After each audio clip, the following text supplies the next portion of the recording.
진보미학입니다.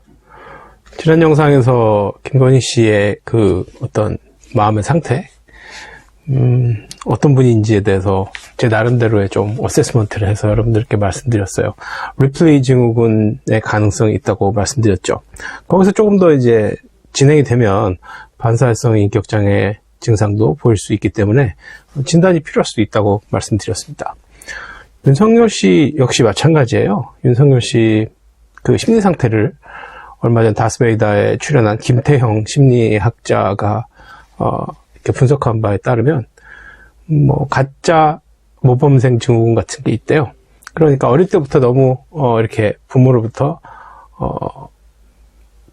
억압된 환경에서 자라다 보니까 무조건 나는 잘해야 되고 모범생이어야 되고 1등이어야 되고 뭐 A학점 받아야 되고 뭐 이런 스트레스를 좀 많이 받고 자라는 것 같다라는 분석이 있었어요.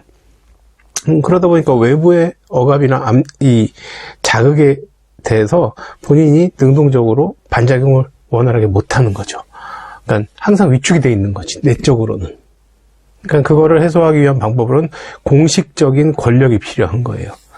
그러니까 윤석열 씨 같은 경우는 그 지방의 지청장부터 시작을 해서 이 검찰총장 자리에 오르면서 그 과정을 거치면서 차츰 본인의 마음속에 있던 어떤 그 권력에 대한 욕구들이 이렇게 나왔다고 보시면 될 것 같아요. 그 말은 저는 충분히 이해가 되는 분석이라고 저는 생각을 하고 공감을 하고 있습니다. 그래서 그 역시 윤석열 씨 역시 본인의 능력이 안 되고 힘들고 제한적임에도 불구하고 부모가 외부에서 이 만들어 놓은 그 선을 맞추기 위해서 본인이 가짜 모범생의 행세를 할 수밖에 없다는 그런 어떤 그 증후군에 대한 얘기를 들었습니다.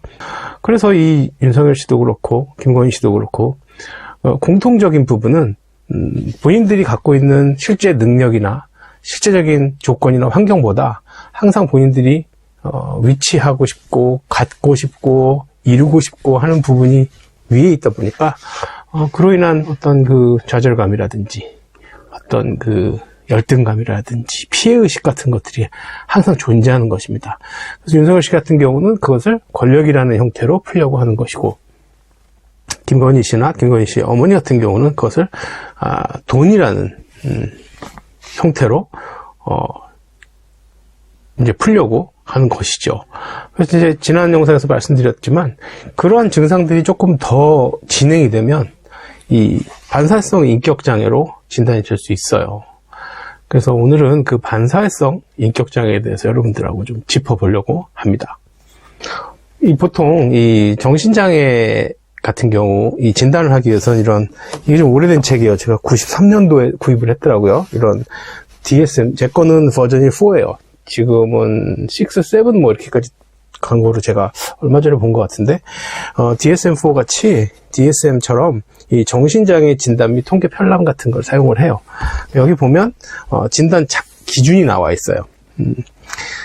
제가 보는 것은 진단 기준 중 5가지 진단 기준을 갖고 있거든요. 근데 5가지 진단 기준에서 한 가지를 보는 거예요. 그 한 가지가 어떤 증상에 대해서 만족하는 것이 어떠한 것이 있을 때 이렇게 진단을 한다라고 하는 5가지 조건 중에 한 가지를 얘기하는 거예요.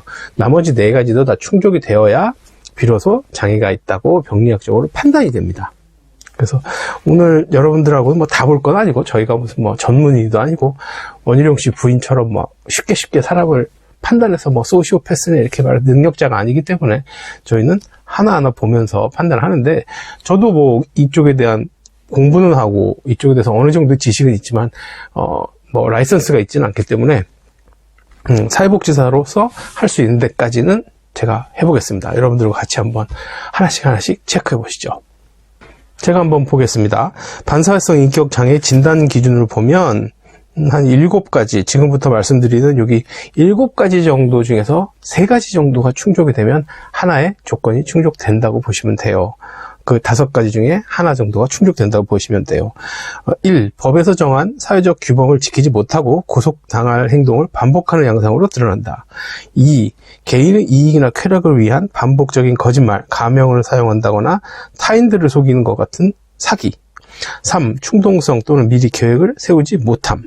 4. 빈번한 육체적 싸움이나 폭력에서 드러나는 과흥분성 그리고 공격성. 5. 자신이나 타인의 안전을 무시하는 무모성. 6. 일정한 직업을 갖지 못하거나 채무를 청산하지 못하는 행동으로 드러나는 지속적인 무책임성. 7. 자책의 결여, 타인에게 상처를 입히거나 학대하거나 절도 행위를 하고도 무관심하거나 합리화하는 양상으로 드러난다. 지금 말씀드린 이 7가지 중에서 3가지가 충족이 되면 일단은 진단 기준 하나는 충족한다고 보시면 됩니다. 그 외에 진단 기준들이 과거에 가족력이 있느냐, 그리고 본인이 15세 이전에 어떤 그런 경험이 있느냐, 사회적인 환경에서는 어떤 반응을 보였느냐 등등 5가지 조건을 만족하는 그런 진단 기준들이 있어요. 그러나 오늘 그런 거 다 할 거 아니고 일단 윤석열 씨와 김건희 씨의 사회적으로 나타나는 행동을 봤을 때 이런 가능성이 있지 않을까. 지금 거기서 조금 더 진행이 된다면 반사회성 인격 장애도 진단을 해봐야 되지 않을까라고 가늠을 해본 거니까 그 이하의 어떤 것도 없습니다. 제가 제가 본 책들을 이렇게 보여드린 이유는 뭐냐면, 제가 지난번에 김건희 씨 논문을 정리를 하면서, 올려놓은 영상에 어떤 분이 댓글을, 저 정치적 편향을 갖고 하기 때문에 삐뚤게 다 보인다 이렇게 말씀을 하셨더라고요. 그렇지 않습니다. 최대한 이렇게 할 때는 제가 왜 정치적 편향을 갖고 얘기를 하겠습니까? 제가 아무리 정치적 편향성을 갖고 있어도 상대방에 대해서 어떤 것을 진단하거나 객관적으로 얘기해야 될 때는 이렇게 제가 배운 책들을 기준으로 진단 기준에 부합되는 것만 갖고 분석을 합니다. 그러니까 제발 오해 없으시라고 제가 김건희 씨나 윤석열 씨의 정신 상태나 심리 상태를 분석하면서 접근했던, 그럴 때 활용했던 책들을 여러분들께 보여드립니다. 제발 오해 없으시기 바랍니다. 그러니 여러분 생각해 보십시오. 이 김건희 씨나 윤석열 씨가 현재 본인들의 실제 삶보다 조금 더 거짓으로 꾸며지고 있는 그러한 삶을 지향하는 삶의 방향을 갖고 있다면 이러한 사람들이 우리의 어떤 지도자가 되고 대통령이 되고 영부인이 된다는 건 사실 좀 말이 안 되지 않습니까, 여러분? 그리고 특히 윤석열 씨 같은 경우는 억압되어 있던 그러한 내재되어 있던 폭발성이, 폭력성이 자신을 모범생으로 규정하는 그런 어떤 제한이나 굴레들이 약해지는 순간 굉장히 공격적으로 폭발할 수 있는 확률이 매우 높다고 합니다. 그러니까 이를테면 그 사람이 대통령이 됐다 할 때는 우리나라는 정말 상당히 위험한 상황에 다다를 수가 있는 것이죠. 실제로 지금 지나온 발자취를 보면 이재명 후보나 문재인 대통령이나 다 구속하고 다 조사하고 또 계획된 어떤 이런 음모를 꾸밀 확률이 높은 것 같아요. 아무리 아니라고 객관적으로 보려 해도 그런 것이 추측이 됩니다. 그러니까 우리 똘똘 뭉쳐서 이재명 후보님을 대통령으로 꼭 만듭시다, 여러분. 이재명에서 만납시다.